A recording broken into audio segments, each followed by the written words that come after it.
one for your PDF. Okay, one sitting test. Isn't that interesting, right?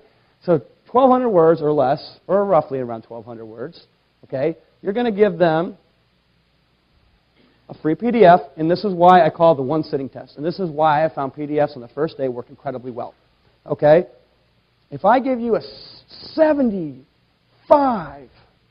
PDF for the first piece of content, and you don't know who I am, and you look at those 75 pages, what's your first initial reaction? There's a lot of stuff here. Do I really have the next 3 hours to devote to reading this free gift? Well, thank you so much for giving me a free gift that has actually cost me 2 hours of time, you know? That's not a free gift, okay? You just made your clients pay for something. And that's not good because it wasn't money that they paid you with, okay?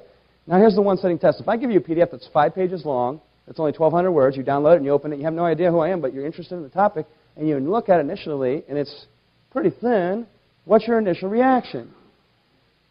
You say, I can breeze through this real quickly. Yeah, it probably sucks because it's short, but I'll just give it a quick glance and actually go through it.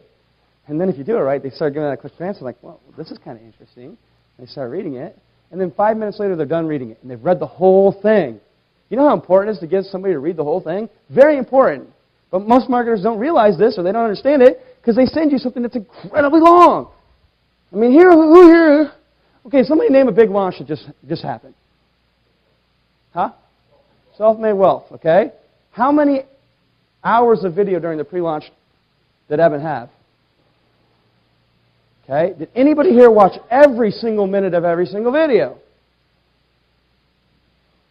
Now, he also did PDFs with his launch. Who here read at least one of those PDFs, pretty much word for word?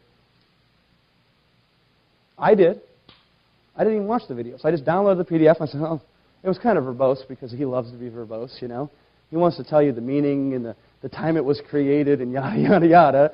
So I skipped all that stuff and I just got the good stuff. But I was able to, in 3 minutes, boom, I popped it up on my iPad. And I read it there while I was messing around watching TV. I was like, sweet. I couldn't have done that with the video, you know. So the first thing we do have to do is engage them and grab them by the horns and say, you should listen to me. I don't care if you didn't know who I was 2 minutes ago. Now you're interested in the next thing I have to offer. One sitting test. They want to look at it and they should say, oh, I can read this right away. Okay? You want to engineer your first one aha moment inside there, right? The proof you're going to use initially is good information. That's it. Which is, by the way, one of the best pieces of proof you can use. If people say, damn, this guy speaks so good about the problem that I have. I can tell he understands it so well. He understands it better than I do. And he doesn't even have the problem I do. This guy probably knows a thing or two that I can learn from him. Is that a correct assumption to make? Have you ever had that feeling when you saw a marketer? Did you probably buy something from that marketer? I know you did because you're on my list, right? Proof, good information. Story, how you discovered this, basically. Okay?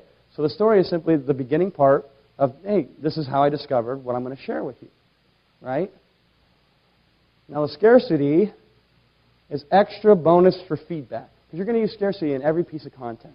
Now people think scarcity has to do with a limited number of something, right? Not necessarily. Scarce means when something is not readily available, correct?